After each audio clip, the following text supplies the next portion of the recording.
touring the Taft Correctional Facility with the Mayor of Taft, Dave Noerr, and the Warden and the Bureau of Prisons. As you know, there was a report that came out from the Bureau of Prison concerned about the structure inside this prison. Now, this is not something new. This is something that they've been monitoring for more than 13 years, but if you ever spent the time to walk through this prison, you would know the inmates do not have any challenge, especially when it comes to their living facilities. These are areas that are recreational, that are already walled off. It's more based upon a settlement on when this place was built. It's the settling of the ground. And what I looked at when I found this report is that this facility doesn't need to be closed. The places that need help, you could actually fix those while people are still here. You can, from a recreational point of view, use that space for more recreation for that facility, which they have done just 10 years ago when they dealt with one building. But this is a way that we put a little common sense. We can maintain this facility. This facility makes us safer. This facility is probably one of the best run facilities, one of the cleanest facilities since it's been built. And I will tell you, walking through it, talking to the inmates, talking to the employees and others, this is one that views this as a family, a place that has been run very well. And we want to make sure they're safe. They are today, and we want to make sure they're safe into the future.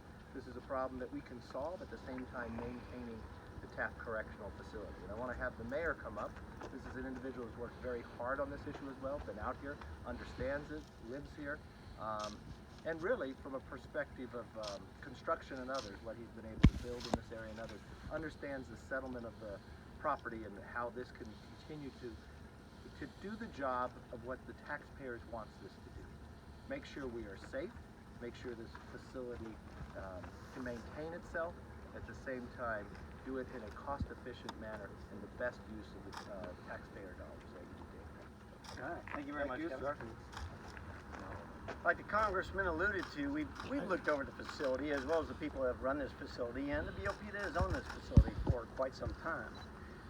Some of the compromised buildings had to be removed from service, but they were removed from service in such a manner as the services that were provided and the programs provided to the inmates were never interrupted. They did not have to be told to remove those buildings because of some imminent threat to life and health. They did that automatically and seamlessly continue to provide those services, provide those programs to the inmates. The people who are running this facility right now have been partners with our community. Many people live within the city of Taft or within Bakersfield that work here, and they are all very proud professionals. They're proud of what they do and the service they provide, not just the BOP, but indirectly then the taxpayers, and that is what they are doing. So I, as the mayor of the city of Taft, am quite confident and quite comfortable in the safety and welfare, not just of the people that live in the city of Taft that work here, but also the inmates as well, because after all, that is one of the key components of this process. So I'm glad that Congressman McCarthy was able to come out here and experience this firsthand. Oftentimes, there can be misleading language in a report or something that just kind of leads you one direction and make assumptions. Well, Kevin's not a guy who relies on assumptions. He comes out here, talks to the people, and looks at the facility. So here again, it was the right thing. I really appreciate him coming out here and spending the time. I've been here for quite some time and continue to provide those services to the people. So thank you all, and thank you, Kevin. Thank you, Mr. Mayor. I did have a meeting prior with when the announcement first came with the Attorney General.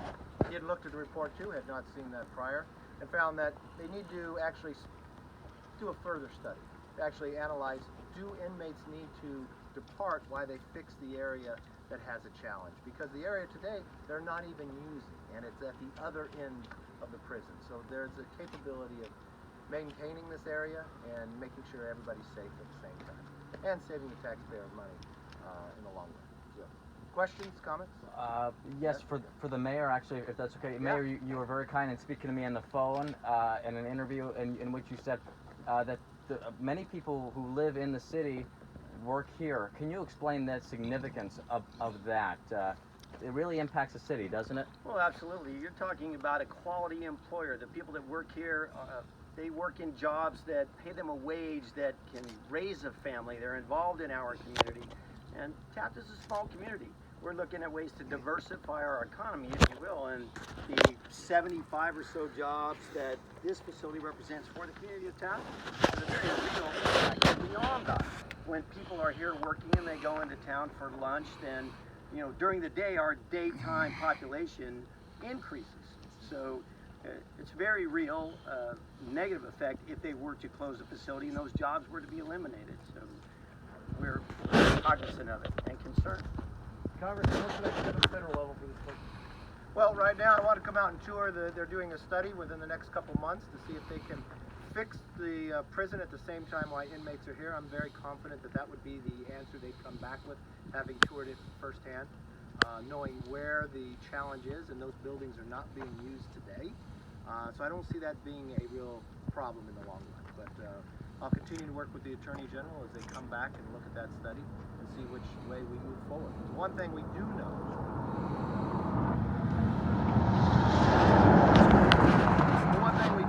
that was first, where people were going to be laid off. They got a notice just yesterday that no, that's not the case. Their service will continue to be needed here. The jobs will continue to move forward on this basis while they're doing the study, and so that's good news for all of us. So there's no layoffs at this point? No, if I could confirm with the warden, those who had notices about a layoff coming shortly got a notice yesterday. Those layoff notices were rescinded as of yesterday. So the layoff notices were given were rescinded as of yesterday, so that was good news not just for the community but for everyone else as well. That's as long you said there's a study that's going to be done about. There's a study within the probably take the time to the end of the year. The time period they think it'll take it to finish it, and we'll see from there, work there. But we do know here we are in a time of coming on Thanksgiving, coming on Christmas, families getting notices about being laid off. There's good news that yesterday those got rescinded. It will be a different time period in Taft and throughout Kern County. Those who do not live in Taft, where a great number of them do, also live the southwest part of it. For all of Kern County, that's a lot of the people who are being employed. Do you know how many inmates have already been transferred out? Only 160. They were in a series of moving them each month, each week. Each week. Each week there was going to be moving 160. They had one movement out. Those have been stopped.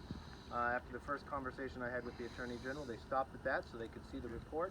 Having read the report, they found that, yeah, inmates are safe here. They could stay here. It's nowhere in the living arrangement. The places that the building they have concerned is already walled off and stopped. For many people, it was a recreational center that they would be using in there and what they would do, and they moved the library. So they're safe. So there's no need to be moving inmates, and you look at a cost for a taxpayer, many of those inmates will be moved to Texas and to Michigan. Right now they can stay here. And one thing that people don't know, if they haven't been through this prison, the rehabilitation, they build and restore 5,000 wheelchairs a year.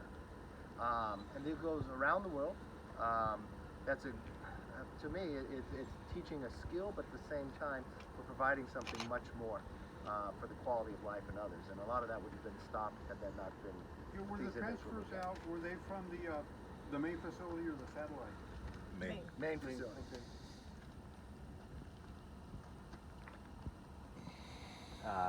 Yeah. And two questions for me is, what were some of the challenges, I guess, that the prison stocked with this prison? And the second is, what's your message to the people who's kind of what you said about Christmas?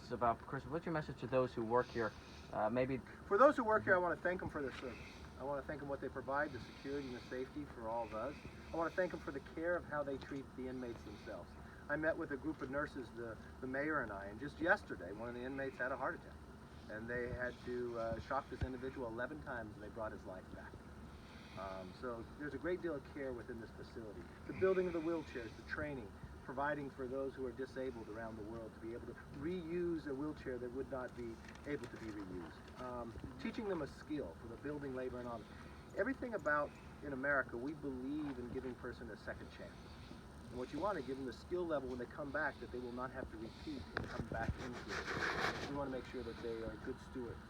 So part of the skills that training is another that I found within here. But more importantly, when we looked at what has happened, this is not something that just came up today. When the prison was built by the Bureau of Prisons, they had to move dirt. There's settlement within that dirt, and it goes from to the far end. This is areas that not the prisoners are living, and the settlement has been going for 13 years. So we're dealing with it, we'll fix it, and we'll continue to have a facility here that keeps the rest of society safe. And that's the importance of why we have a prison, and the importance of why we want to be able to maintain it. So you're confident that there's going to be a solution found and this will remain open? But I'm confident between the mayor and I that we will make sure this voice will be heard, that we will look for a solution, and I think, leave it to us, we would find the solution very quickly. I think we I could solve agree with this that. problem. And for the future, this prison has been here quite some time. I remember when it was first built. I remember the controversy when it first came in after it was being built from the Bureau of Prison, where they'd have a private contractor. When I sat with the Bureau of Prison members walking through here, they had nothing but praise for those who are the contract of fulfilling this prison and providing the security. One more question, Congressman. Clock's ticking toward a government shutdown. Do you foresee that in the offing? There is no excuse to have a government shutdown. The biggest challenge we've always had is finding a number we both agree upon. We agreed upon that quite some time ago. The problem of why there's even that question being asked is pretty much impeachment. The only thing that is happening in Washington today is the discussion of impeachment. They're not working on anything else. Our troops are not getting the pay raise they need. There's not being security. We're living in what is called a continuing resolution, so you can't make those plans for the new weapon systems and the others to protect our men and women around the world.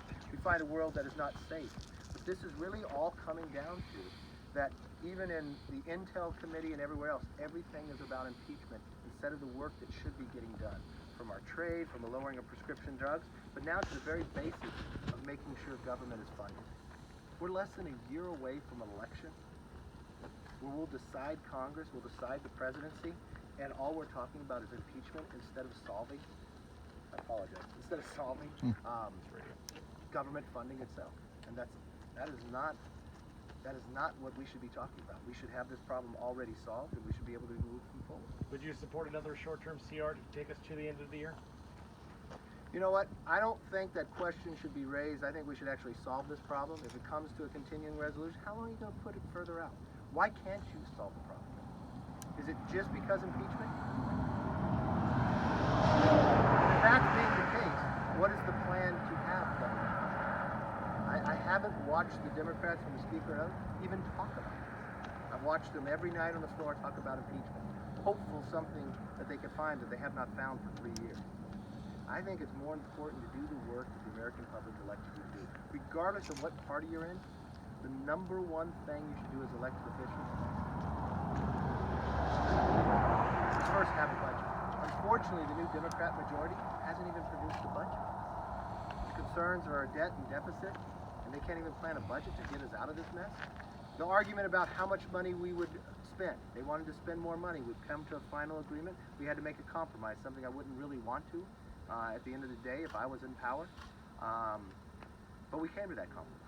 Now they can't even write the appropriation bills and come to an agreement. We're better than this. And that's the sad part about it. You know, when Nancy Pelosi ran and she told the American public if they were to be given the majority that they would be different, that they would govern different. And lo and behold, that's not true. Now we're having a discussion of whether we might be in a shutdown. We now have a Congress that has more subpoenas than they do laws. That is not something to be proud of. That's why we've got to make a change. Thank you.